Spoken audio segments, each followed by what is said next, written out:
When people hear the word terrorism, they often think of bombs, gunfire, and distant battlefields. But in Nigeria, terrorism is not distant.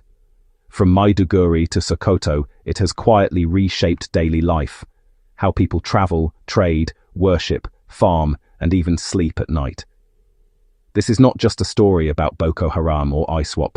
In Maiduguri, the epicenter of Nigeria's insurgency, fear has become routine. For many residents, night movement is restricted. Markets open with uncertainty, farmers fear going too far from town.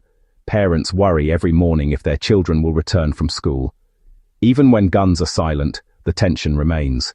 Years of attacks, bombings, and displacement have left scars, not just on buildings, but on minds. Entire families have lived for years in IDP camps, dependent on aid, unsure when, or if, normal life will return.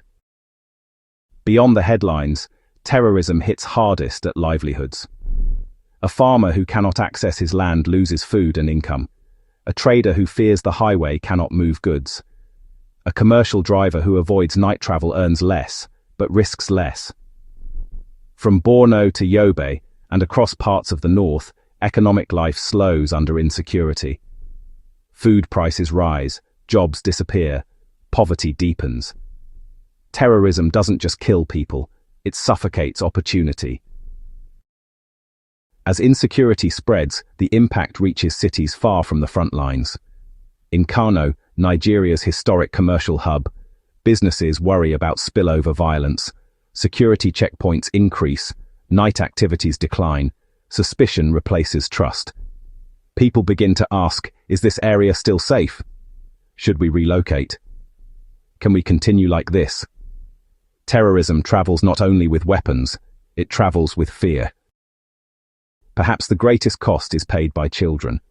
In conflict-affected regions, schools shut down or operate irregularly, teachers flee, children are displaced or recruited. Trauma replaces childhood.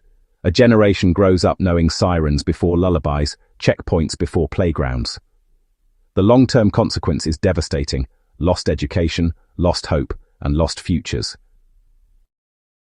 Years of violence have fractured communities. People fear informants, strangers, even neighbors. Social trust erodes. Traditional systems weaken. Rumors spread faster than facts. When fear dominates, unity collapses, and terrorism quietly wins. Terror groups aim for more than territory. They aim to exhausting the population, undermine confidence in the state, normalize fear, make insecurity feel permanent. For many Nigerians, the question is no longer, will it end? It is, how do we survive it? From Maiduguri to Sokoto, terrorism has changed how Nigerians live, redefined safety, slowed development, deepened inequality. Military action matters, but so do jobs, education, justice, and healing. Because terrorism is not defeated only on the battlefield. It is defeated when ordinary Nigerians can live ordinary lives again. Until then, the impact of this conflict will continue, quietly, daily, and painfully. Kindly share to promote the fight against terrorism.